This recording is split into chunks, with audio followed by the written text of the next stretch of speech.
Hello, everybody, and welcome to River Cruises 101. I'm Angie Lusk, a travel agent specializing in luxury vacations and cruises. And tonight we are going to talk all about river cruises. Basically, my goal for tonight is to give you a brief overview to the world of river cruising so that when you start to think about your river cruise adventure, you know the right questions to ask. So here we go. We're going to cover why are river cruises so popular, what's different about river cruises, important things to know, the differences between cruise lines, itineraries, and current specials. So, why are they so popular? I think these pictures do the best job explaining why river cruising is gaining in popularity. That and the fact Viking River Cruises spent a lot of money for ads before Downton Abbey. I think that is really a big reason why Americans all of a sudden got the bug for river cruising, were those fantastic ads right before Downton Abbey. So this is a unique experience. You're on a river, you see the shore, you get to experience these smaller towns across Europe and the world in a way that would be hard to replicate on land. So what's different between river cruises and ocean cruises? Well, first, a big difference is going to be the size of your ship. As you cruise the rivers of Europe, all of the ships have to be about the same height and length in order to navigate the rivers. That's about 135 meters. So what's interesting is how the different cruise lines customize that size ship. But if you're comparing river cruises to ocean cruises, the fact that river cruises only have 130 to 190 guests is something that's going to be very different for you. The size of the cabin is going to be different. Like I said, these river cruise lines are only working with 135 meters. So you're going to have cabins of 135 square feet if you're talking about Viking, up to suites beyond 300 square feet. For instance, Viking's largest suite is 445 square feet. It's an immersive experience. A lot of large ocean cruise lines are trying to make your cruise about the experience on board. There's a zip line, a flow rider, a rock climbing wall. You can take go-karts around. On a river cruise, it's all about what's happening off the ship. The other difference is going to be the amenity on boards and the dining options. Because you're talking about much smaller ships, you're going to have a much different experience on some of the ships. For instance, some ships have one dining time.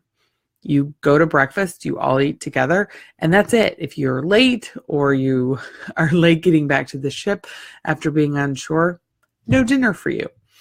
There's also very limited nightlife. Some cruise lines like Waterways has a little bit more entertainment in the evening, but again, really the idea is that you've spent a full day out exploring and you come back, have dinner, maybe a cocktail, and head to bed. And generally, there's going to be more inclusions on a river cruise than you would see on ocean cruises. So your beer and wine will be included at lunch or and dinner. You'll have excursions included in different ports. Some of the cruise lines include bicycles that you can check out as you leave the ship and go explore the European countryside. Gratuities might be included. Your port fees and taxes might be included. You may even have laundry included depending on the cruise line. So that's something to pay careful attention to as you're considering the different cruise ships.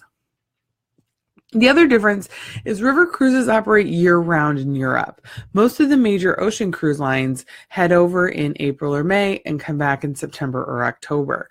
The river cruise lines operate year-round, and in fact, some of their very popular itineraries are going to be the Christmas time market sailings throughout Germany. That's very, very popular.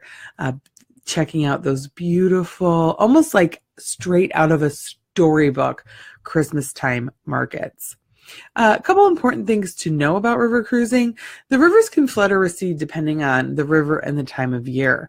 So this is a very fluid situation. There could be times where the snow is melting very quickly, and so the rivers are rising, and you may not be able to fit your ship under the bridge that you need to go under. So you may be bussed, you may switch to a different ship.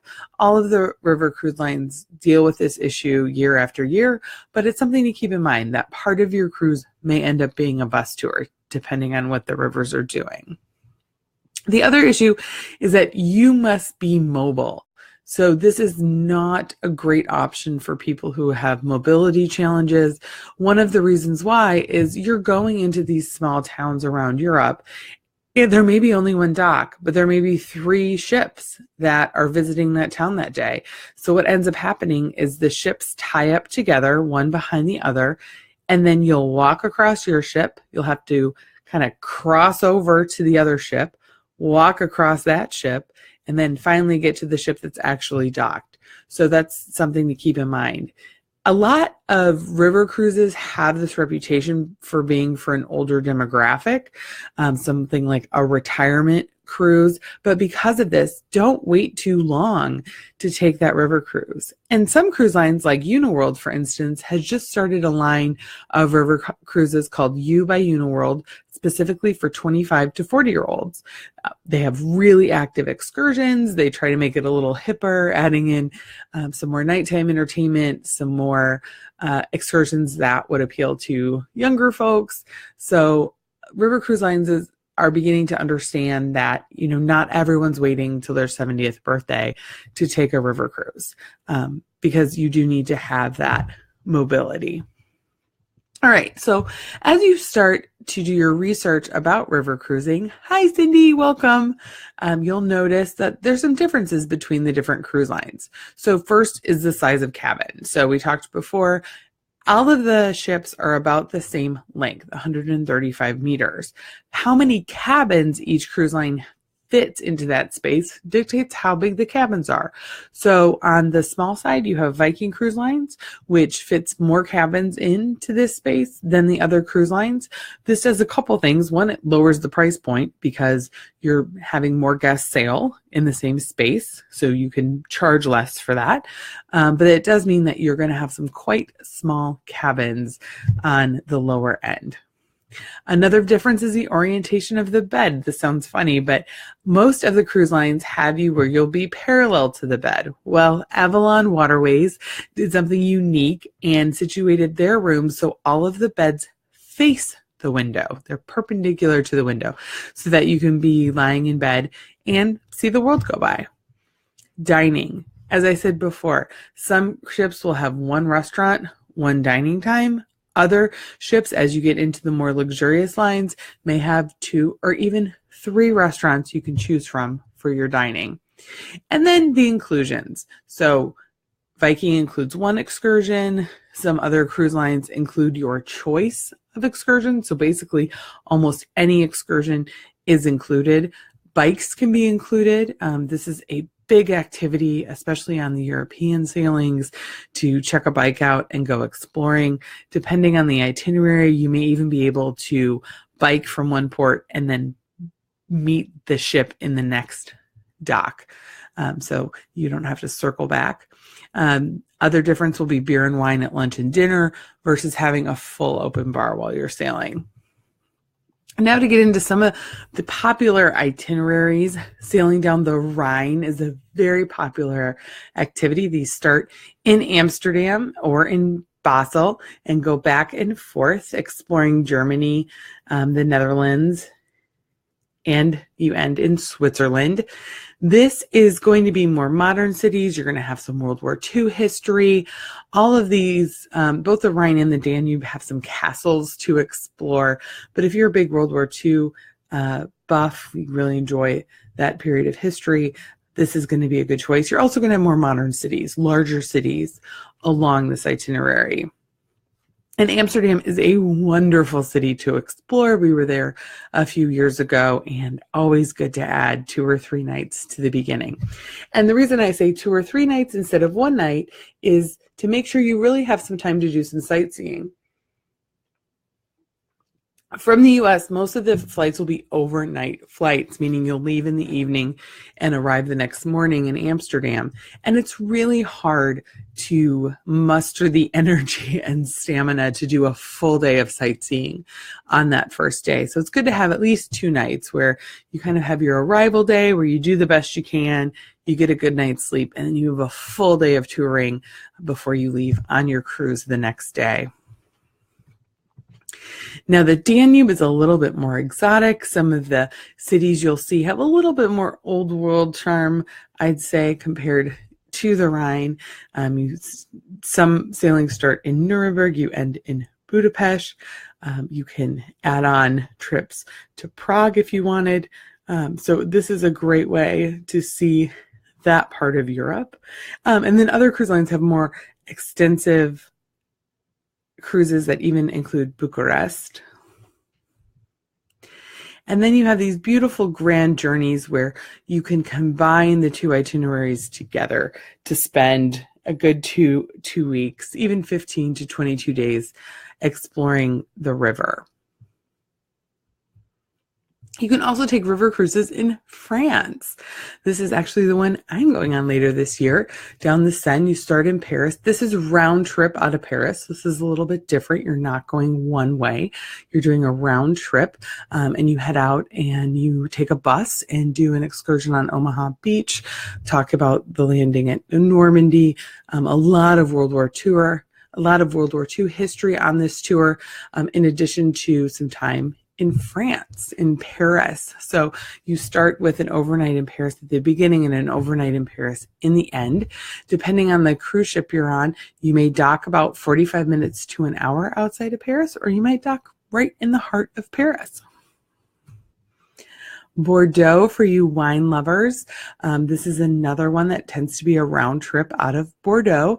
Again, visiting some of this beautiful wine region within France. And then you can also do the Rhone Valley, which again, another very famous wine production region. This one, you can do a one-way, or they have round trips from Lyon. Now, moving out of Europe, you can get to some more exotic locations in Asia, Africa, and Russia. Also, there are river cruises in Portugal down the Porto River, additional sailings in Germany. But the interesting note about Africa, Asia, and Russia is many of the cruise lines use the same ships. They just rent cabins on the same ship and may include different things. So it's really important to research exactly what ship you're going to be on, how that works, how it's different than maybe what you've experienced in Europe, especially if you have taken a river cruise in Europe before. This is going to be a different experience. A lot of these itineraries either include a land portion, or obviously you're going to want to add on a land portion, just given how far you're flying and how exotic the location is. These are going to be longer itineraries. You'll have these, it's pretty rare to find a 7-night, but you'll have 15-night, some longer options there. All right, so do anybody have any questions? Feel free to put them in the comments and I'll either answer them in the comments or here live. And because we're going to jump into the specials. Again, this was just meant to give you a brief introduction to the world of river cruising. I'm going to do some more in-depth trainings in the future. If you have any suggestions for what you'd like to see, please let me know. But to give you an idea of what the current specials are, these you do need to book by April 20th through me.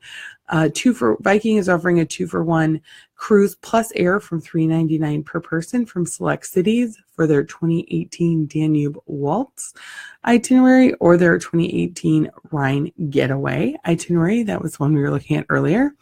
Avalon, this is the one where the beds face the window, is offering savings of up to $2,500 per couple on select 2019 river cruises.